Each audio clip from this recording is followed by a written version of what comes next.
Akan bisa sedikit menjelaskan terkait dengan inti-inti daripada pertanyaan-pertanyaan dan dalil-dalil yang kami kemukakan kepada penyidik. Silakan, Markus. Ya, jadi ada beberapa persoalan tadi yang ditanyakan di ruang sidang, yaitu adalah kompetensi dari pra-peradilan. Kompetensi pra-peradilan itu menguji keabsahan prosedural ya, dalam proses penyidikan maupun penuntutan sudah saya jelaskan. Terus kemudian persoalan penetapan tersangka karena dikaitkan dengan putusan Mahkamah Konstitusi nomor 21 tahun 2014 ya, saya nyatakan bahwa perintah bahwa itu diperiksa itu ada pada rasio desidendi gitu ya. Dan di situ ada pengecualian. Nah, karena itu diperintahkan dituangkan di dalam rasio desidendi dan ada pengecualian, maka itu tidak mutlak. Nah, perintah itu sendiri kemudian tidak terbadankan di dalam amar putusan. Jadi amar putusan tidak memuat itu perintah untuk harus diperiksa lebih dahulu calon tersangka itu, tidak ada ya di dalam amar putusan. Maka kemudian ya kondisi ini dipakai dasar oleh pembentuk KUHP yang baru untuk menentukan bahwa dalam penetapan tersangka itu tidak perlu diperiksa lebih dahulu calon tersangkanya.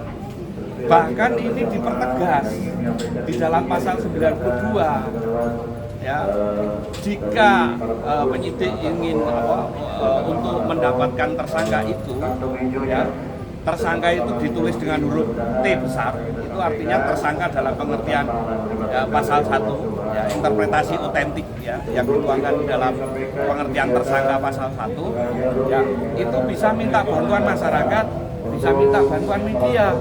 Artinya apa? Dari ketentuan pasal 92 itu bahwa memang penyidik secara fisik belum pernah memeriksa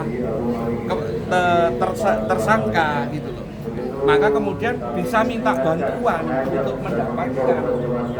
Ini adalah politik hukum yang dipakai oleh pembentuk KUHP ya, bahwa untuk menetapkan tersangka itu memang tidak wajib hukumnya untuk memeriksanya lebih dahulu.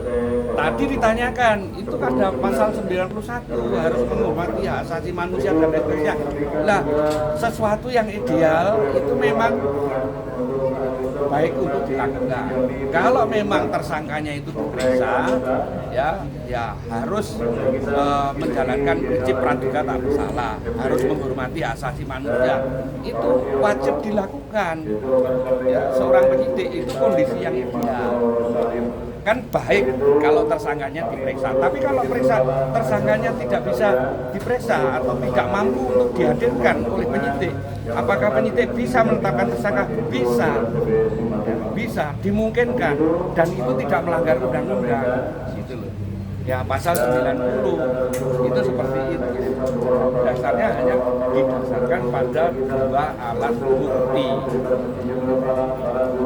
Nah, kemudian banyak yang ditanyakan masalah soal administrasi, surat-surat di mana ya, surat-surat yang salah ketik ya, kemudian antara surat satu dengan surat yang lain, ini persoalan administrasi.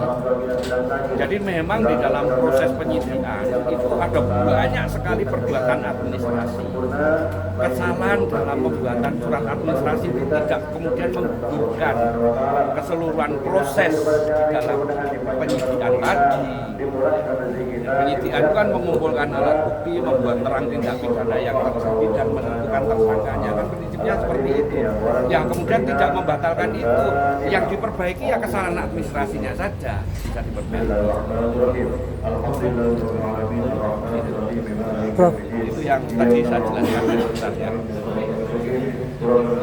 Cukup ya. Prof. Terima kasih. oke.